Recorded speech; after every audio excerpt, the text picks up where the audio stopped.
It gives me great pleasure to introduce myself. My name is Beveena Singh, age 22 years of age. I'm currently pursuing a career in education. I'd like to consider myself as a driven and creative person.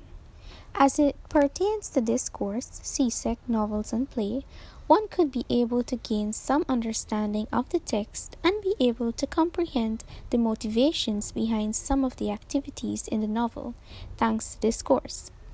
Additionally, they could be able to discuss the settings in the main text and how it ties to the historical context the work uses by evaluating George Orwell's book, Animal Farms, storyline and conflict as well as its usage of point of view.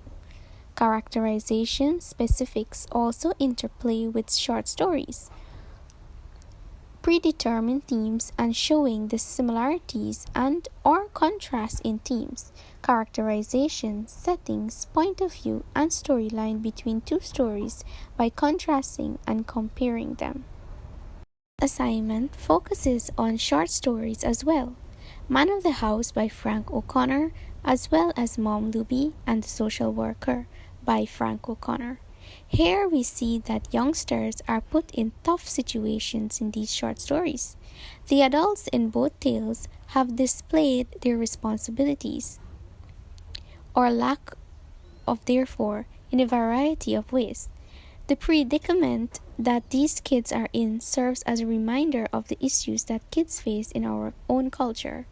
The assignments serve the purpose of making a connection between stories and the reader's life by the challenges that the children in one of these stories have encountered, what that circumstance is, and describes the outcome. Finding a circumstance that is comparable to one you are familiar with in your family. Man of the House by Frank O'Connor. In this story, we see caring Sullivan, who is concerned, wants to call a doctor for his mother, but his fragile mother refuses because she thinks the doctor would send her to the hospital.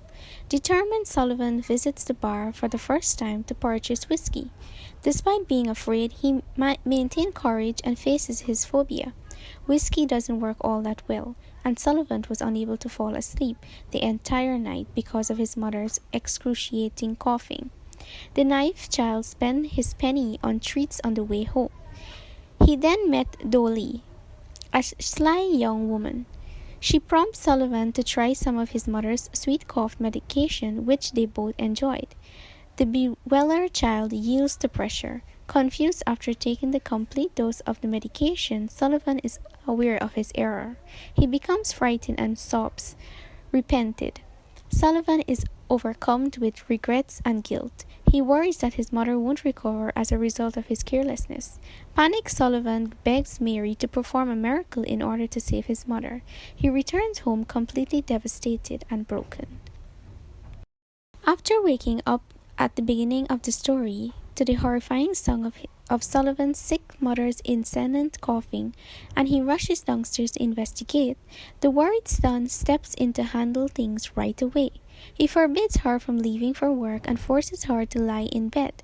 Sullivan serves her bread and tea as required.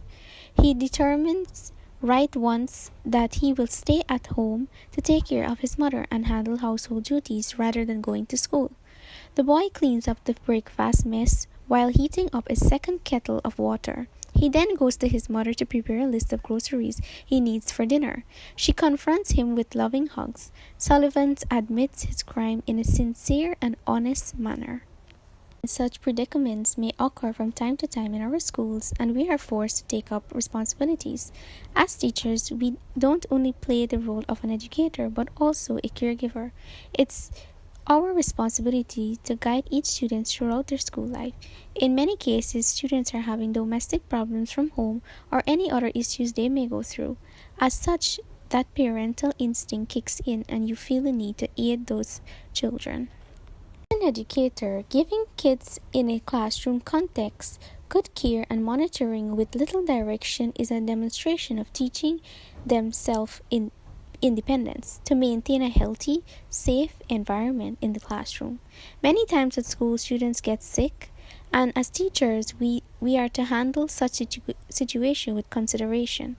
An incident that requires the practice of a caregiver is one where I would handle just the same as if that child is my own, making sure that that child is taken care of in the best way possible.